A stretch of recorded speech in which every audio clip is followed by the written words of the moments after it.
describe your feelings when the ball, when you let it go. Feel good. I felt good. It's a play that we work on during shoot around pretty often, so it felt good to execute and had to trust my teammates out there and being lucky enough and fortunate enough to hit a left-hand floater outside the free throw line. I thought I got a little closer in the paint, but I looked at it after the game and I was pretty far out. But shots that I work on and just being ambidextrous and being able to trust the skills that I work on when no one's watching. And, fortunate enough to win in tonight. You obviously work on your left a lot. How much do you work on your left in the mid-range area? Yeah, pretty often, man. Pretty often. Sometimes I spend, just an hour straight just working on straight left-hand stuff. And, being a small guard for a large portion of my life, I consider myself a space out forward now. But, but just being a small guard, you just got to have a multitude of finishes, and that's something I've been working on since I was a kid. And we're playing in the most athletic league in the world, and full of athletes, so those guys make up ground pretty quick. So just try to work on things that defense is not really expecting. And can you take me through? It's obviously a split-second decision. Just the decision to launch a lefty hook in that situation. Kind of take me through what you're seeing and thinking there. Yeah, man, majority of it's instinctual and comes from preparation for hours, again, that no one sees. So I saw Jokic taking away kind of my pull-up going left. I had hit a few, or I had hit one or two tonight, so I knew that he was going to come up, but I didn't know he was going to commit like that. So he was forcing me inside the three-point line. And as soon as I felt him kind of behind me, I was like, oh, I have my left hand, it's wide open, so why not go to it? And I think that's what happened, the way I saw it, just instincts, man. Kid said it was, obviously play with two different options, and it was also an option. When did you realize, you were probably going to hit the ball? Did you have an expectation going in? Yeah, before the play happened, I pretty much had expectation. I wouldn't have gotten that shot off without Luka tying the ball game.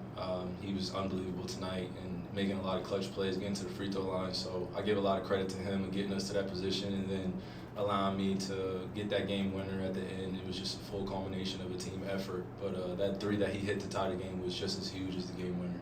And then just your perspective on this team. You guys have played twice in Denver, got beat in the paint, on the glass, all of these second chance points. Mm-hmm. To come out with new trade deadline acquisition players, yeah.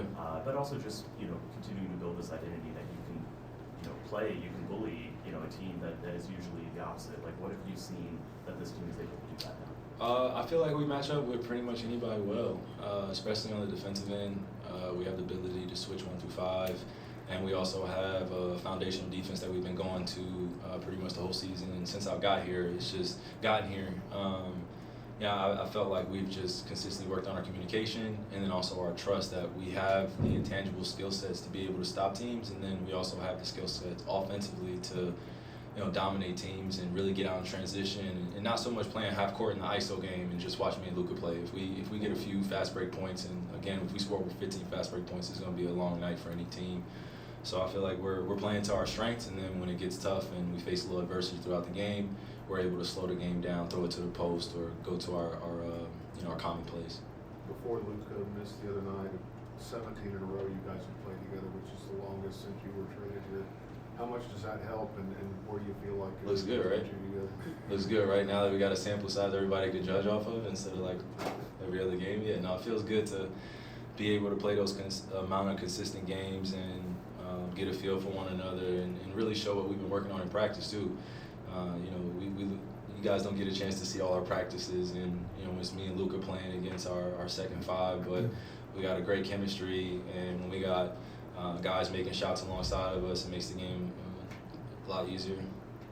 You've made a big shot or two before, but something like this, in a season like this, when you've had 2 games where it was pretty playoff intense, and you won one, lost a tough one, but how much does all this kind of combine to help the team moving forward?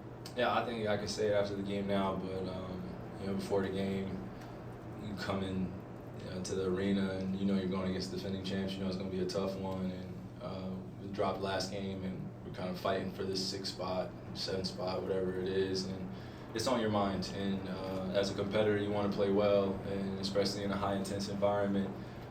And I felt like we answered that call majority of the game. We made some mistakes throughout the game, which is going to happen. But I feel like we were very resilient, and we have that mindset and mentality that we still have more work to do. We're not satisfied just with going in and being competitive with some of the best teams in the West or in the league. We want to beat them, and same mentality other teams have against us. And I think we gave ourselves a chance to prove that tonight, and we were successful. So we just want to continue that moving forward. What do you see as a realistic ceiling for this team? Championship is the ultimate goal, so that's what we're playing for. Kyrie, going on kind of your creativeness, it feels like every game, Mavs fans, team see something new that we haven't seen before. Where do you get your creative drive from and getting new ideas? So many people probably get ideas from watching your games. What do you mean, just like where are you getting new ideas from to figure out all these different layup packages and dribbling? Because people look at you for inspiration usually when it comes to that. That's a great question. Or is anybody? No, I like to say I'm a mix of all the greats that have come before me, and I've watched a ton of film on them, and also the current players that are playing, and also the younger generation. I steal moves all the time, just like people steal moves from me.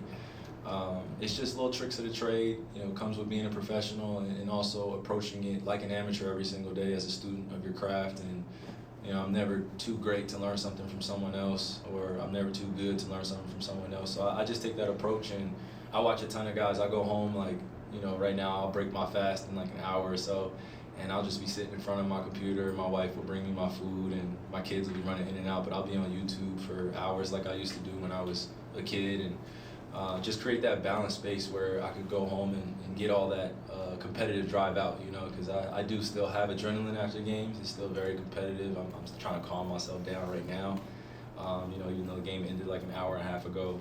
But yeah, I just try to take as many little tricks of the trade from people that are very successful, and also those that are ascending on their journey. And I know you've been asked this before, but speaking of that fast and raw, and how difficult or not difficult is it playing like that and kind of just giving some light to that situation? Yeah, man, Ramadan is a special month, so it's a special time, and yeah, it's just you try not to think about the suffering too much and really focus on the journey with God and the path that you're on, and just stay focused on that and stay disciplined. It's a difficult journey, and to be able to play 48 minutes and not do it with having a drink or any food in my stomach is nothing short of a miracle. So there's definitely a universal God out there that's protecting me, and I got to give credit to him. Kyrie, sorry, this is kind of random, but Peyton Watson's a guy who's really come along for the Nuggets this year and developed.